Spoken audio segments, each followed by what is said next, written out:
এটা হলো colour but king.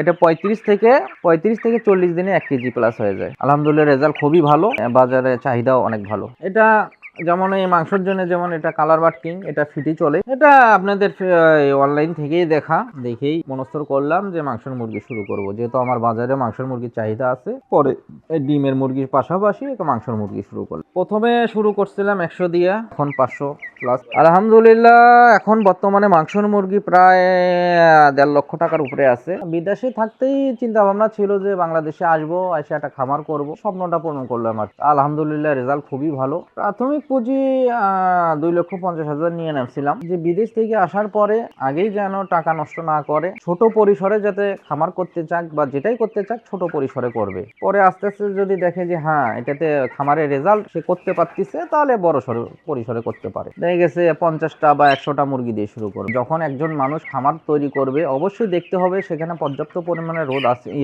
আলো বাতাস আছে কিনা। খামারের ক্ষেত্রে আলো বাতাসটা খুবই প্রয়োজন, এটা সবসময় খেয়াল রাখতে হবে। অবশ্যই ব্যবস্থাপনা খুবই ভালো রাখতে হবে, খামার পরিষ্কার রাখতে হবে প্রতিনিয়ত। আর যেখানে লিটার ব্যবস্থা থাকবে অবশ্যই শুকনা থাকতে হবে, ভেজা রাখা যাবে না। আপনি যদি ফিডটা তৈরি করতে পারেন ওই হিসাবে আপনার খরচ একদম কম আসবে। অবশ্যই 0 থেকে 5 দিনের সময় আপনার রানীক্ষেতটা দিতে হবে, 10 দিনে গাম্বুরা দিতে হবে, আবার 20 দিনে গাম্বুরা দিতে হবে, 30 দিনে রানীক্ষেত দিয়ে শেষ করতে হবে। এটা লক্ষণ যখনই আপনার ভাইরাসে অ্যাটাক করবে, দেখবেন এরা গলা টানবে, হাসি দিবে, চাপা ফুলে যাবে, তখনই বুঝতে পারবেন যে এদের ভাইরাসে অ্যাটাক করছে।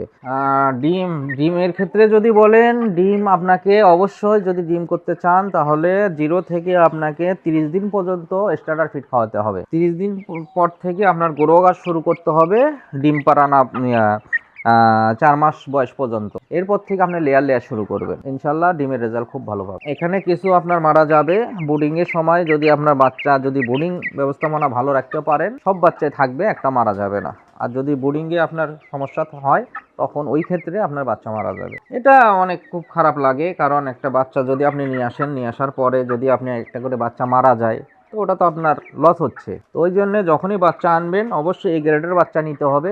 আর ওইটার ম্যানেজমেন্টটা খুব ভালো রাখতে হবে, পরিচর্যা বলেন, খাবার দাবার, ওষুধ, ভ্যাকসিন এগুলা ঠিকভাবে করতে হবে, তাহলে আলহামদুলিল্লাহ আর কিছু হবে। হ্যাঁ ইনশাল্লাহ সামনে ভবিষ্যতে এটার চিন্তা ভাবনা আছে 1,000 থেকে 2,000 করার। খুচরাও বিক্রি হয়, এলাকায় খুচরাও যাচ্ছে, আবার পাইকারিও বাজারে যাচ্ছে। তাও আনুমানিক 4 দিন পর পর প্রায় 10-12 হাজার টাকা করে যাচ্ছে। আমার বার্তা শুধু এটাই থাকবে যে কেউ যদি খামার করতে চায় বড়তে যাতে না যায়, প্রথমে 50টা দিয়ে শুরু করুক বা 100টা দিয়ে শুরু করুক, সে আগে ব্যবসাটা বুঝুক। কারণ খালি খামার করলো, মুরগি বড় করলো, আবার দেখা গেছে সে বাজার ধরতে পারলো না। কিন্তু অবশ্যই তাকে আগে বাজার নির্বাচন করতে হবে যে আমার বাজারে কোন মুরগিটা চাহিদা আছে।